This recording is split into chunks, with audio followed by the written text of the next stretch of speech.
Starting recording. Okay. Wait, does it say recording? Shouldn't it say that I'm, no, it says I'm recording. Yep. Okay. So we're at 23.5 in the middle of the story of Makuil, the evil tyrant person who's now been converted. 23.5. Brian, do you want to take it away? Okay. Et migravit inde Makul Quito ad mare dexterum campi innis. And he departed from Makul as quickly as possible. I think Makuil departed from there. Oh, okay. Makul, sorry. From there. Inde is from there. Thence. From there. All right. Got that. To the sea south of Mag Innis. Mm-hmm. Habeta fiducia in concussa fidei, with the unshaken courage kept of his faith. Collegavit se in lotore iequiens clavim in mare secundum quod praeceptum est ei. He bound himself, as he was advised by Patrick, on the beach, hurling the key into the sea afterwards, because it was ordered to him. Mm-hmm. Et ascendit mare navicula, and he embarked to the sea in a small boat, a navicula. I think the secundum here is the preposition according to quad that which, rather than Okay. I was wondering. Mm-hmm. According. Yes, according to what was ordered to him, what was commanded to him. And then you're right. He goes up to the sea in a ship, and I think that is the normal language, right? We don't think about going up to the sea, but the Romans talk about going up to the sea, don't they? Don't they, Jen? I'm not making that up, am I? Ascendit mare, I mean, he ascended the sea. Right. The usual phrase is to say ascendit navem. He got onto the boat. I would think that would make more sense. He got onto the boat. I mean, I didn't look it by up. the sea. Yeah, it's a normal term for embarking, right? Just he embarked on the boat. Right. That's what you. Bark of embark means a boat, doesn't it? Mm-hmm. Pardon? Embark refers to a boat. So if you embark, you get on the boat. Mm-hmm. Does it? It's very common to say you climb into the boat or climb onto the boat. Yeah, I see a lot of that with Brendan. Mm-hmm. A lot of people climbing up in boats. Right. Yeah. Right. So maybe it's more odd than I remembered that he ascended mare. I'll have to investigate that. He goes up to the sea. You know. I don't see any parallels with a really quick look at Lewis and Schwartz. Okay. Not that he got on the boat, but right. It's clearly what he did. Right. Yeah, I don't see any he got on the sea. Mm-hmm. Which doesn't mean anything there.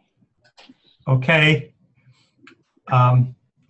Et inspiravit ili ventus aquilo et sustilit eum ad meridium, and blown on by the north wind. I think so. The wind must be the subject here. Right, the north wind blew him. On him. And this wind took him to the south. Iecitque eum in insulam, and it hurled him onto an island. Avoniam nomine, the Isle of Man by name. In the notes anyway. In venique ibi duo viros valde mirabilis, and there two men greatly astonished. In Waynit, he found there he found two men there greatly greatly astonished. amazing, greatly wonderful, greatly admirable, I think. I don't think they're astonished so much as wonderful. Oh, okay. That's true. That makes sense in terms of the what happens afterwards. In Fide et Doctrina Fulgentes, shining with belief and teaching, qui primi docierunt verbum Dei et baptismum in Evonia.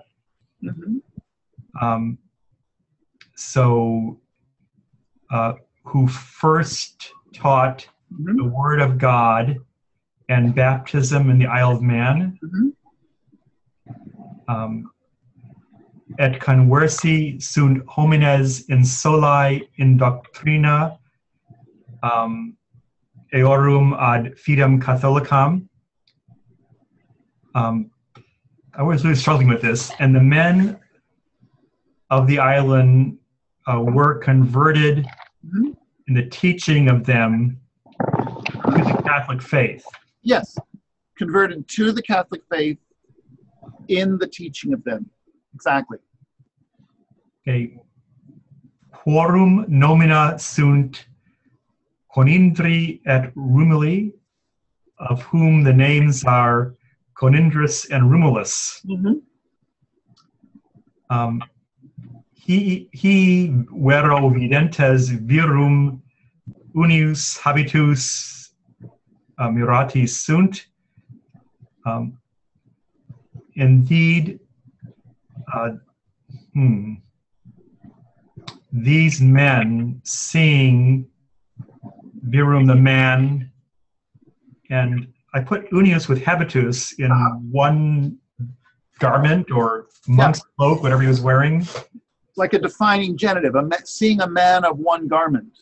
And Marathi sunt, I think that's deponent for were surprised. We're amazed, right? So now they're amazed, right? At seeing this guy with only one garment. Et meserti sunt Ilius, and they pitied him.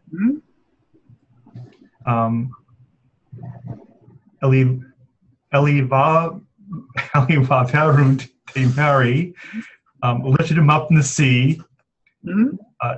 Sus cipientes cum gaudio, giving shelter with joy. Yes, right. Suscipio means taking care of them, taking care of him, taking them to themselves, right? I can't think of a good way of translating Suscipio. Just receiving, maybe? Receiving them, right, receiving them. Yes. Good. I like that. Receiving is a good one. Ille igitur ubi inventi sunt spirituales patres in regione a Deo sibi credita. This man, therefore, when the spiritual fathers were found in the country entrusted to them by God, Is it to them, or it must be to them, because there are two of them converting the country?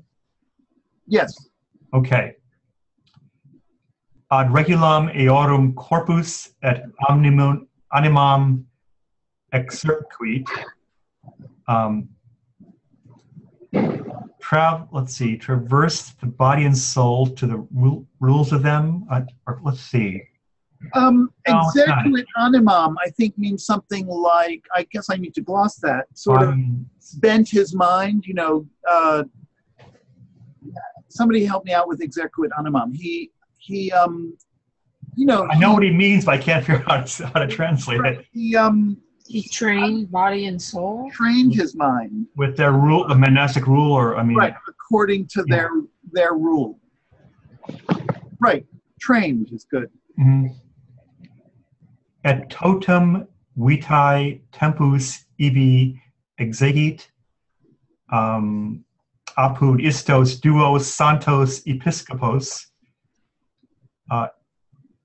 and the entire time of life there, he finished in the presence of those two holy bishops.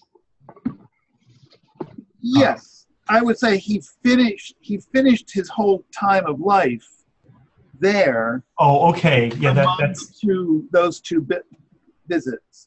Bishop. Yeah, that reads much better. Yeah. Usque dum successor eorum in episcopatu effectus est, until he was made successor of them in the episcopate, so wherever the bishop reigned. I don't know. Yeah, I think the successor is subject, not complement, until the successor of them was created in the successor of their successor in the bishopric was created. Right, so it's not until he was made the successor, he lived there until there was a successor. So what is he here? Is this a personal pronoun or a... You mean in the very last sentence?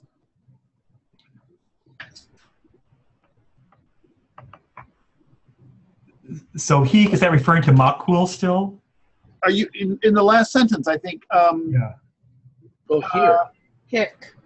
Hick, right. I think it's Hick. This guy, namely the successor, this guy is... Oh, yeah, this guy. Right. And then here I have to rely on the commentator. This just seems to be, he's like going into Irish. This is Macuel Dimane, whatever that means, bishop and prelate of Ard Huimon, whatever that means. Does this mean anything to anybody?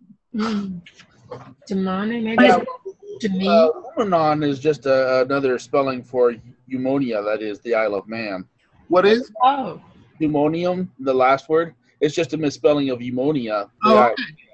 And Ardai is the city or So town. Wow, well, that's interesting. Okay. Ardai, I think, is the modern English version of that. Oh, okay. That's good to know. But Macuel was not the bishop and the priest. There seems to be another guy called Macuel, right? Who's the new bishop of the Isle of Man? Oh, I was thinking that it was this person who came in chains on the boat that eventually became successor, right? Eventually becomes their successor. But does he become? So he was made the successor of them in the bishopric. Is that right? Right. Okay. So he becomes the bishop.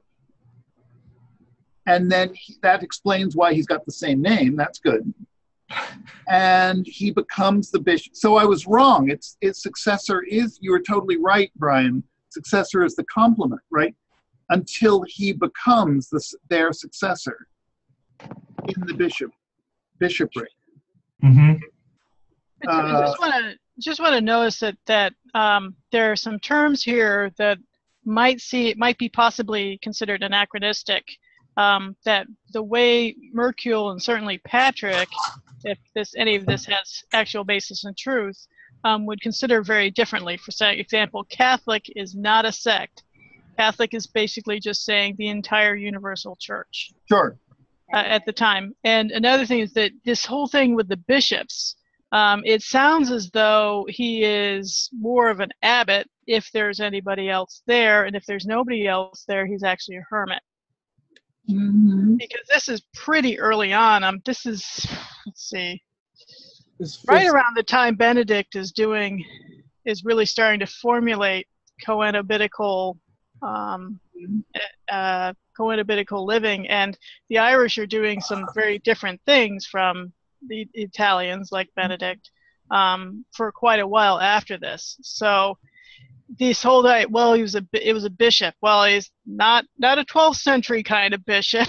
This is not secular. There's no secular and regular division here going on. These guys are basically missionaries. Okay. Well, that makes sense because after all, they're two bishops, which seems weird. Yeah. Right? Yeah. So they must be a little bit loose. They're more like, I hate to say the Cathari, but kind of like that, or more like the very early, when you see the apostles going out 2 by 2, which is probably why the Cathari did it.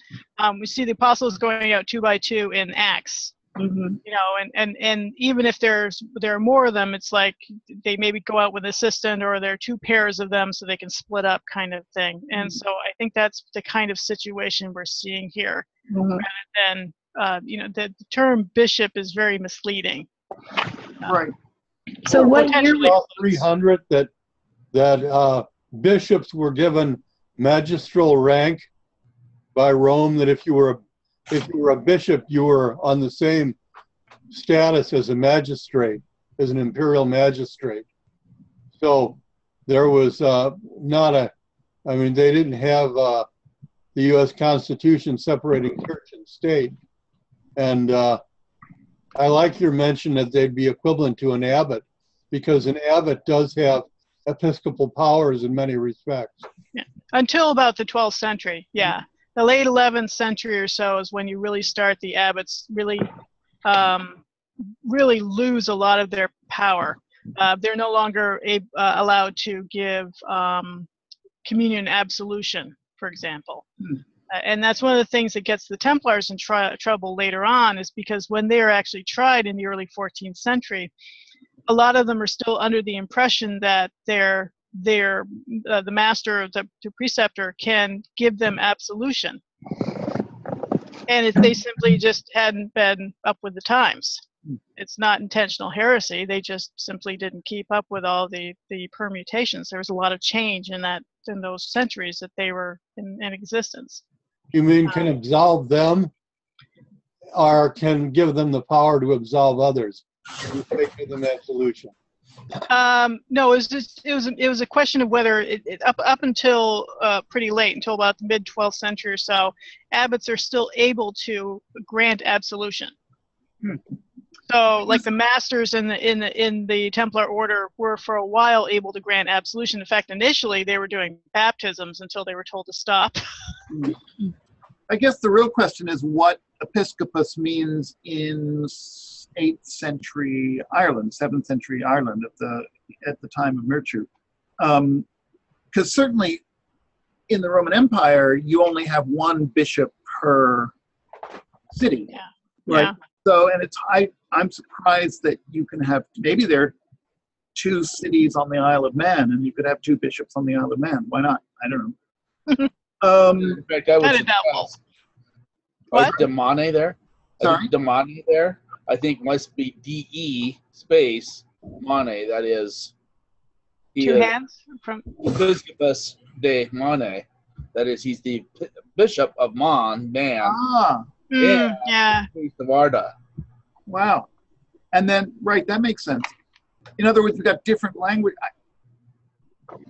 Yeah. He can only be the bishop of one spot. Right. And Yeah. that spot is. Yeah. Larry, somebody who knows this stuff should really do a good edition of Merciu, because I'm relying on this Hood who's supposed to know his stuff, and he just translates his stuff, and he could be more helpful, right? So Yes, he could. also there are misprints in his Latin, I have discovered. So that's bad. it's so anyway. Well, I will point out one other thing before we leave here. Ad fidem Catholicum. It follows, right, that means general Catholic faith, but it's also a watchword, because Merciu is writing in order to support, the Roman Easter, the Roman tonsure, those other issues that separated the followers of Columba from the rest of Christianity.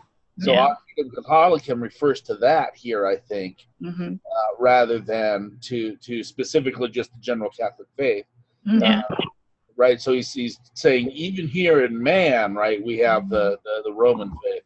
Which the is Orthodox faith. Yeah. What he describes MacEwl doing is exactly the stuff that the Irish Church gets criticized for, or the Columban Church gets criticized for, is how did MacEwl become bishop? Mm-hmm. Right? It takes a conclave of 12, even by the 7th century, to make a bishop, and there's obviously only 2 predecessors. And that was the Irish way, is that if you had one bishop, you could consecrate another guy as a bishop. And I think that's exactly what happened here. So it's very interesting that he's championing the Roman version here, but what he actually describes is the Columban version. Huh. Interesting. Well, but that's not uncommon. I mean, it's not uncommon at all. to cite. You're basically what is it? Lois McMaster Bujold does it, appealing to irrelevant authorities. Right. He's saying this is really the Orthodox faith. That's what he really means by Catholic. This is the Orthodox faith. This is the Nicene Creed faith. This is yes, we're not heretics, and then proceeds to put under that umbrella a very controversial local custom that is actually under challenge. Right. That's to try to make it. It's good rhetoric. Yeah. Very good rhetoric. Yeah. Good. Thank you. Anybody ready for 24? Paula? Yeah. This first part gave me a bit of a. Let's see. Okay, so Saint Patrick. Resting, is it in truth or specifically? I'm trying to think of what Wero would. I think it just means and another time. Okay. Yep. That makes sure. Okay. So alia Wero Vice Sanctus requiescens Patricius in die Dominica supra mare. Another time, Saint Patrick resting on the Lord's Day, over the sea. Whoops, sorry. Supra mare, over the sea. Juxta Salsuguinem, quae est, which is joined to the salt marsh. Ad Aquilonalem plagam, at the northern region. So are we supposed to say that, is it the sea that's joined to the salt marsh, or the other region? I thought he was. It's alongside, isn't it? Sorry? It can mean alongside here. Right. So which is alongside. Okay. The sea alongside the salt marsh, right? Okay. So he's kind of next to the sea and the salt marsh. That's how I imagine it. Colo bovis distans non magno viae spatio.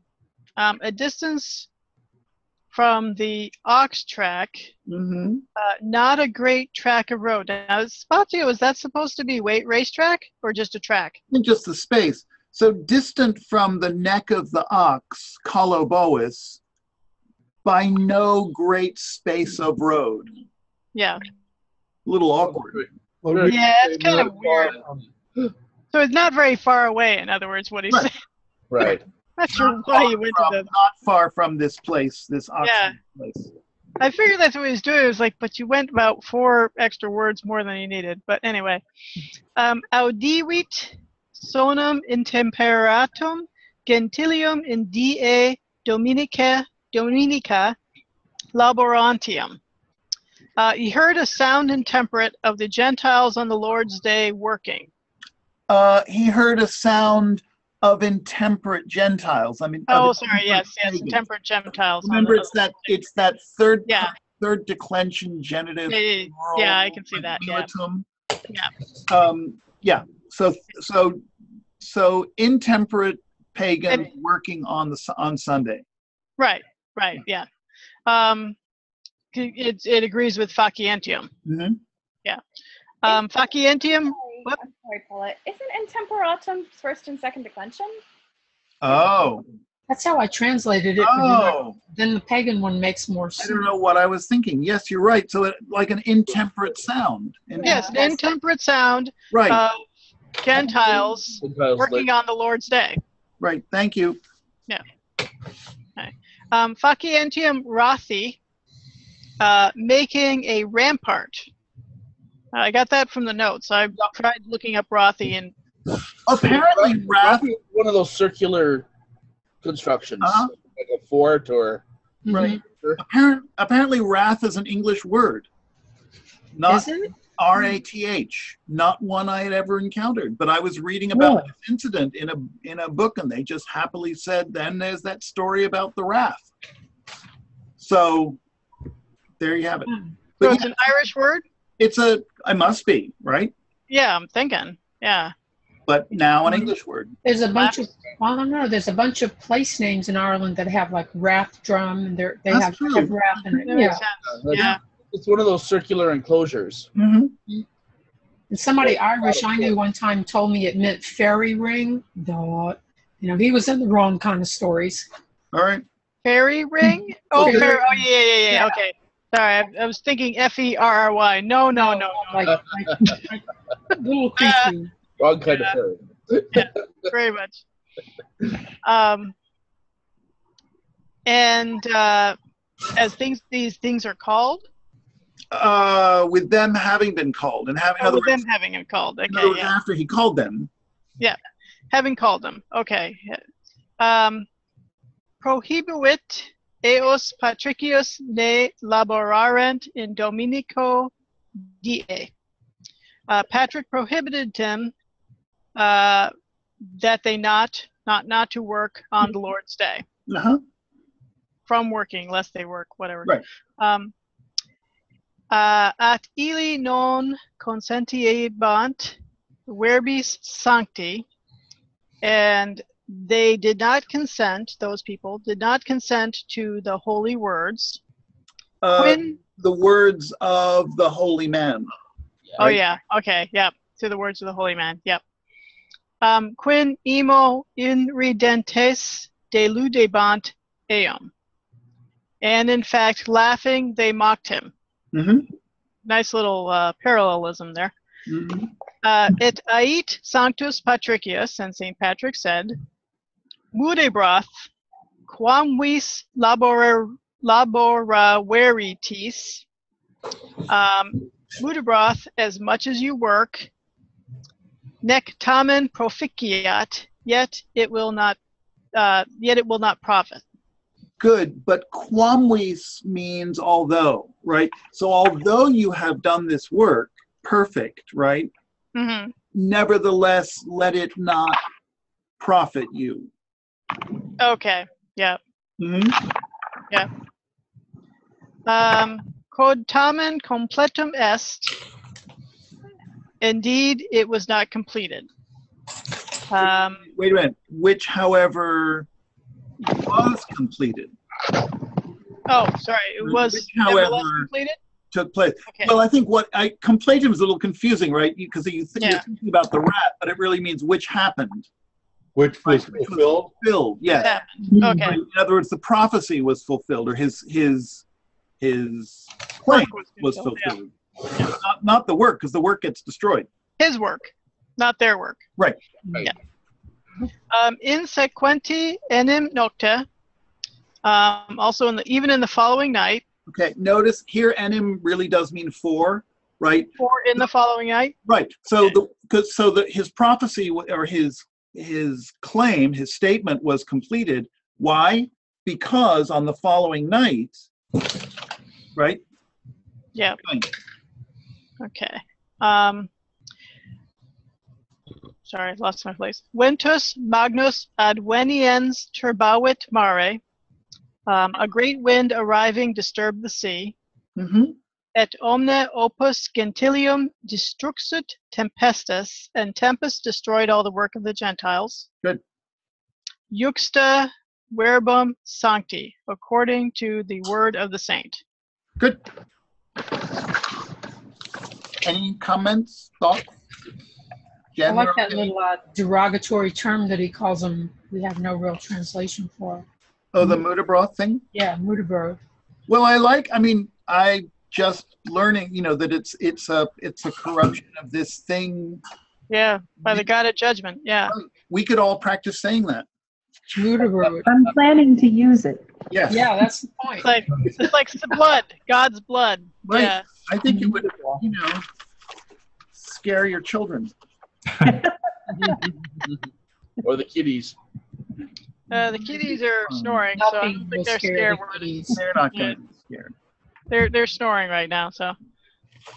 Okay, great. Rick, onward. 25.1. Okay.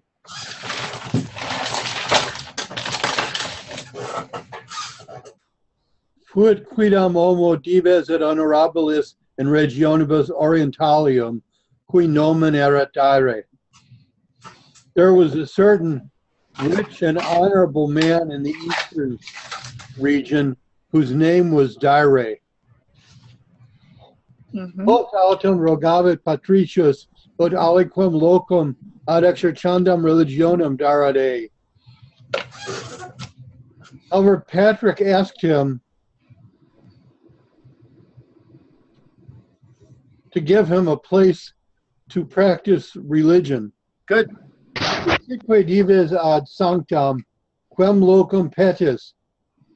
The rich man said to the saint, "What place do you ask for?" Peto inquit sanctus, ut illam altitudinem terrae quae nominatur dorsum salicius dones mihi et construam ibi locum. I ask that you give me that high ground called Willow Ridge, and I will build a place there. Good. At ille noluit sancto terram illum adare altam, sed dedit ille locum alium in inferiore terra, ubi nunc est ferte martyrum juxta ard mace, et habitavat ibi sanctus patricius cum suis. But he was not willing to give the saint that high ground, but gave him another place in lower ground, where there is now the graveyard of the martyrs next to Armagh. And St. Patrick lived there with his followers. Yeah. Excellent. Any comment? Just at Armagh, I have a note here. I don't know where I put it, but I scribbled in the margin of my paper.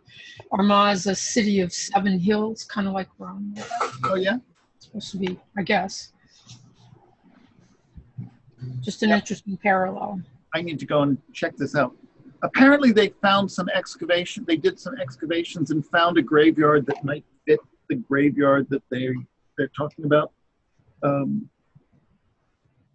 But what do I know? Great. So 25.2, Victoria. Post vero aliquad tempus, venit equis dori deri,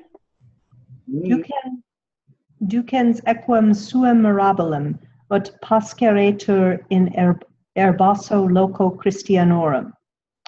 But after a little time, or after some time, there came a knight of Dare. Dori in between the daggers is what? It means that nobody knows what that means. Okay. A groom of Dare came, leading his marvelous horse, so that it might be pastured. That's not a deponent verb, right? So that it might be pastured in the grassy place of the Christians. Et offendit patricium talis dilatio equi in locum suum, et ait stulte fecut dire, bruta mittens animalia turbare locum parvum quem dedit Deo. And this bringing, such a coming, offended Patrick. Such a bringing of the horse into his place offended Patrick, and he said, Dire does foolishly, sending brute animals to disturb the small place which he gave to God. Good. At vero eques tamquam sordus non audiebat, et sicut mutus non apperiens os suam, nihil loquabatur, sed dimisso ibi equo nocte ille exivit. But the groom or the knight, just as if deaf did not hear, and just as if mute, not opening his mouth, said nothing. Mm-hmm. But with the horse being let go there, presumably him letting the horse go, left in that night. Mm-hmm. No autem die mane veniens equus visitare equum suum invenit eum eum mortuum. But in the morning of the following day, or on that following morning, the knight coming to visit his horse found him now dead. Mm-hmm. Domique reversus tristis aet ad dominum suum, ecce Christianus ille occidit equum tuum. And returning sad to his home, he said to his lord, should dominum be capitalized there, or should it just be his master? I think it's his master. It's not to God. It's not God. Okay. So he said to his master, behold, that Christian has killed your horse. Offendit inum illum turbatio loci sui, for the disturbance of his place has offended that man. Good. Et dixit dire, occidatur et ille, nocte et interficite eum. And Dyer said, and that man must die, or that man should die. Now go and kill him. I think it's subjunctive, right? Occido, occidere, occidatur. Let him die. Let him die, and let him die. Now go and kill him. Right. Be killed. It's passive. Now How does Patrick go from being this mighty wonder worker and teacher of doctrine to an old guy shouting, "Get off my lawn"? You pagans, get off my lawn! He's a terrifying guy. He goes around slice slate thing. He's like killing horses and people and. I can't say I've never been a huge fan of Patrick. He always just seems like such like your, fear thy neighbor, investigation discovery kind of dude, But everybody comes back to life eventually, even the horse. Are these passages intended to be humorous? No. They sure make me laugh. Really not. I think that would strike at the core of everything we're told about the medieval obsession with hagiography and saints' lives. And I mean, that these stories would be humorous, I think absolutely not. Don't you? I mean, Larry? I think Yeah, there's I don't think there's intended humor here. I think we're supposed to take this seriously. I think we're supposed to think it's cool, right? That it's And even the life of Saint Simeon the Fool, I think there's some the guy clearly wants Simeon to be taken seriously, but Simeon is also a trickster figure who is intentionally messing with people's heads. Okay. In a Christ the trickster kind of way. So there is some of that humor is probably intentional. We're not sure quite how much, but in terms of Patrick, I think it's meant to be deadly serious. I think he's powerful. He's Nice fun there, Paula. What? What? Fun there. Because talking about death in the passage. Right. So literally, yeah. But which makes it all the funnier, and that's why people kind of a lot of times when somebody says St. Patrick, people laugh.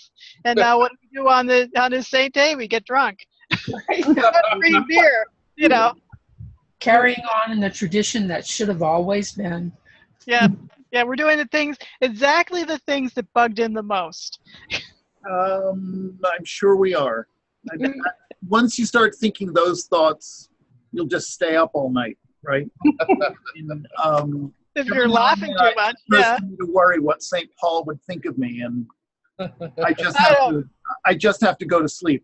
I usually go, "What would St. Paul do?" and then I do the opposite. Well, right. Never a fan, so. All right, moving from our own vices on to Latin. Jen, do you want to do your thing? 25.3. You Sure. don't have to. Are you volunteering? Happen to. Before we go on, there's a couple things that are so non-classical. I just wanted to point them out. There are two infinitives of purpose in this passage. The fact that there were two of them, I was like, no, you got it wrong twice. Mitains tubare. I mean, the translation is absolutely right. It's just sending the animals to disturb and then coming to visit when he ain't visitara. No, that's not how we say that. And also that Domi, having returned, he said, at home to his master. I'm sure it's meant to say having returned home, but that's not Right. It should be domum. domum. And also in the very first line, the suum equum. Yeah, there's a couple of those in that passage where it's it's that thing, and you do this in classical Latin, where it's the logical subject and not the grammatical Right, subject. but it really should be eius equum. Equum eius. And then later in that passage, the turbatio offended loci sui, the disturbance of his own place disturbed him, offended him. So that one also isn't right. But that does occur in classical Latin. It's just right. All right. 25.3. Eontibus autem illis foras, but with them going out, Hitius ingruit more super dire. So swifter than speech, death rushed over dire. And I was surprised it wasn't dicto and that it was dictu. That surprised me. Et iet uxor eius, and his wife said, Causa Christiani est haec mors. This death is because of the Christian. Which also is super odd. Eat quis cito. Let someone go quickly, but it should be aliquis, not quis. Et portentur nobis beneficia eos, and let his blessings be carried to us, for us. Ad nos would be better. Et salvus eris, and you will be safe. The dead guy. Et prohibeantur et revocentur, qui exierunt occidere eum, and let them be prohibited, and let them be called back, those who have gone out, infinitive of purpose, to him. Exieruntque duo viri ad Christianum, and two men went out to the Christian, qui dixerunt ei, who said to him, Helantes quod factum est, concealing that which was done, and ecce, infirmatus est dire, and look, dire has become ill. Portator illi aliquid a te, let something be carried to him, for him, by you, from you would make more sense. Si forte sanari possit, to see whether perchance he can be healed. Sanctus autem Patricius, but St. Patrick, sciens quae facta sunt, knowing those things which were done, dixit, said, Mi mirum, sure. Benedixit quae aquam et dedit, and he blessed the water and gave it to them, deacons, saying, Ite, aspergite equum ex aqua issa. Go sprinkle your horse with some of this water. Et portate illam vobiscum, and carry the water, it, with you. Et fecerunt sic, and they did thus. Et revixit equus, and the horse came back to life, which I was very relieved to see, because I've been kind of upset about the horse. And is this a typo? Porta verunt? Oh, it must be, yes. Okay. Et porta verunt secum, and they carried the water with them. Sanatusque est dire asparsione aquae sanctae, and Dire was healed by a sprinkling of the holy water. Good. Everybody get the typo? Sorry about that. Yeah. Okay, this is fun. 25.4, Mona. Yeah, 25.4. Et venet dare post haec, ut honoraret sanctum Patricium. And after these things, Dare came that he might honor or do honor to Saint Patrick. Portansecum aeneum mirabilum transmarinum metritas ternas capientem, carrying with him a wondrous or marvelous bronze cauldron from overseas. It's imported, holding 3 metritas ternas, 3 liquid measures of 10 gallons, which altogether 30 gallons. Dixit quae dare ad sanctum, ecce hic aenus sit tecum. And Dare said to the saint, lo, you can may this bronze cauldron be with you, or like this is your bronze cauldron. Et ait sanctus Patricius gratacem. And Saint Patrick said, thanks, or tanks. I guess you'd say tanks. Thanks. Reveltius quae Dare ad domum suum dixit. And Dare, returning to his own house, said, Stultus homo est, qui nihil boni dixit praeter gratiam pro aeneo mirabili metritarum trium. Stultus homo, he is a stupid man who said nothing of good, except thanks for a marvelous bronze cauldron of 3 10-gallon measures, or of 30 gallons. Adquae Dare dicens servis suis, and Dare adds, saying to his own servants, Ite, reportate nobis aeneum nostrum, go and bring back to us our bronze cauldron. Exierunt, et dixerunt Patricio, portabimus aeneum. They went forth and said to St. Patrick, we will carry away the bronze cauldron. And shall I go on? Yeah. Nihil minus et illa vice sanctus Patricius dixit. And nihil, nonetheless, illa vice, at that time, St. Patrick said, gratiam portate et portaverunt. Thanks, take it away. And they carried it off. Interrogavit quae Dare socios suos dicens. And Dare questioned his own friends, or like servants probably, more than friends or companions, saying, Dixit Christianus quando reportastis aeneum. What did the Christians say when you took the bronze cauldron back? Good. I vote we keep going. See, let's just translate the next paragraph at sight at the risk of striking terror through across the internet, right? The dreaded words. But I really should have rolled this one into the preceding paragraph, because we want to know how. Don't you want to know how it turns out? Kind of.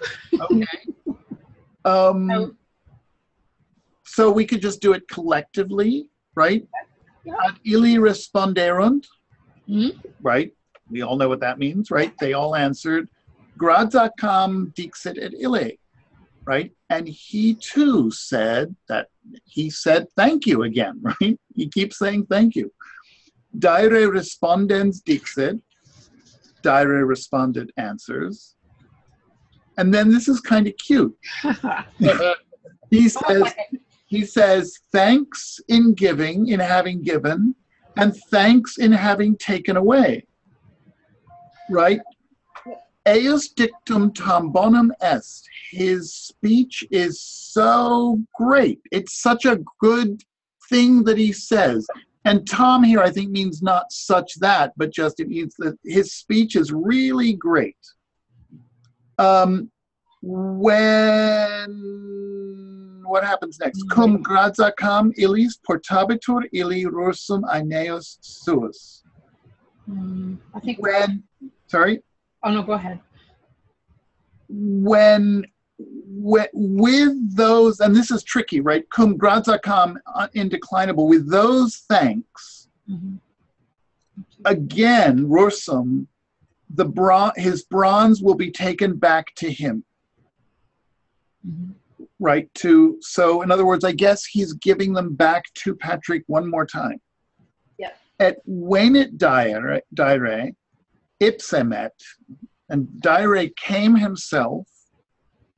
Because perhaps even his very self. His very self, yes, very good. Illa wike, in that turn, right? I'm not sure quite. That time, I think. That time, yes. Like he's going in person that time. Right, that turn, that time. We would say time. Yeah. And Romans say turn. Or in his turn, something like that. And at portavit aeneum ad patricium. That's easy. I like medieval Latin. Just remember, there are no rules. Right. Well, not only the rules, but sometimes the word order is what you'd expect. Dicens eis, saying to him, fiat tecum aeneus. Let your bronze be with you. Fiat tecum aeneus. Constans enim et incommutabilis homo est. Why do I say that? Because you are a constant and unmovable person. In super, on top of that, et partem illam agri, even that part of the field, quam olim petisti, which once you asked for, do tibi, nunc quantum habeo, I give to you now as much as I have, et inhabita ibi, and you live there. Et illa es civitas, quae nunc ad machai nominatur. And we all know what that means. So you totally need a field trip to Armagh. Although I'm not sure that Armagh is. Larry, have you been to all these places? I mean, I have not yet anyway. I mean, I don't know that Armagh is it supposed to be very nice? I have never been. Has anyone been? I mean, I do know something about it. It has 2 cathedrals and it's supposed to be on 7 hills, and it's supposed to be a very nice place to visit. So I take it the point in this story is that he ends up on the hill that he wanted to after all. Right. Which is kind of great. So again, Patrick is a winner. And that's the basic, that is the point that I posted about this, that someone makes this comment in passing, which is so obvious now that I've read it, but wasn't before, that all of these miracles are I'm better than you are. Yep. Not I'm holier, I'm nicer, kinder, sweeter, or even not even really resurrecting the dead, right? But more like having these resurrections as show of power, knocking them dead and then resurrecting them, which is different. So it is an interesting twist or take, it seems to me, on saints' lives, right? That there's this kind of uniquely sort of Irish mythology, the stories of the kings taken over into this Christian mythology. But that's where I need more. I want to read more detailed discussions of that. There's a lot of one-upmanship in the early Irish hagiographies. Yeah. It's criticized later on by the Roman Church when they're having the disputes over Easter and such. And I think Virtue is getting into that period. So. Yeah, it's definitely the period. So anyway, I just find it both intriguing and hard to pin down because I spent a lot of time last week looking and I can't find any detailed discussion. There's a volume or 2 volumes by Charles Plummer called Lives of the Early Irish Saints. I remember from years and decades ago. I think that actually might be available online too. Yeah, I think it is. But I need to check on just that. read maybe some comparable. I thought they were collected lives rather than. I want a detailed discussion of Murchuk. Yeah, he's got. As I recall, he's got some commentary. I don't know. I don't know. Commentary. I don't know that it deals with Murchuk or that it deals with him specifically, but it's all these other less well-known Irish saints doing the same sort of stuff. Doing their magic. Right. Over the Druids. Right, and it may be taken for granted that that's what happens in Irish hagiography, and that's why the commentators aren't interested. But There's also the tripartite life of Patrick, right, which is full of some of the same sort of thing. right. And Terrachon. How do you say Terrachon? Larry, I've never said that word aloud. Close enough. Terratron? There's nobody to talk about Patrick with around here. That's why everybody gets drunk. I read a really interesting article a while back. I think it was from maybe the mid 80s or 90s. And it was concerning the trade in vessels and amphorae, like wine specifically, between Ireland and Aquitaine during the Middle Ages. And I think it's covering a later part, and there's a lot of archaeology involved. But this could be partly what he's talking about. It could be that the bronze vessel comes from Aquitaine or some part of France. Yeah. Right, or at least was imagined as and coming they figure bronze vessels, the cauldron of regeneration, figures really big in Welsh mythology too. Yeah. All right. Well, as I say, I'm going to have a kind of longer assignments for next time, so again, we may need to do some batting up, but I think we can just wrap it up next time. It kind of ends with more of a whimper than you might expect. I just Those big magical explosions? Well, I was expecting at least to him to kind of like, well, anyway, it seems to me that I was expecting something like, and then he died. But and was buried, something like that. But anyway, we'll wrap it up next time. And wait, somebody's got a chat comment. Oh, that's exciting. Thanks, and see you next week. I was expecting illumination. Never mind, Sam. Okay, see you guys next week. Have a lovely week. I'm sure it's August, right? We should be having lovely weeks. Well, mine are really hot and sticky. Really hot. Well, I know there's that, but there's also the not teaching part, right? Yeah, Let's never forget. We're all grateful.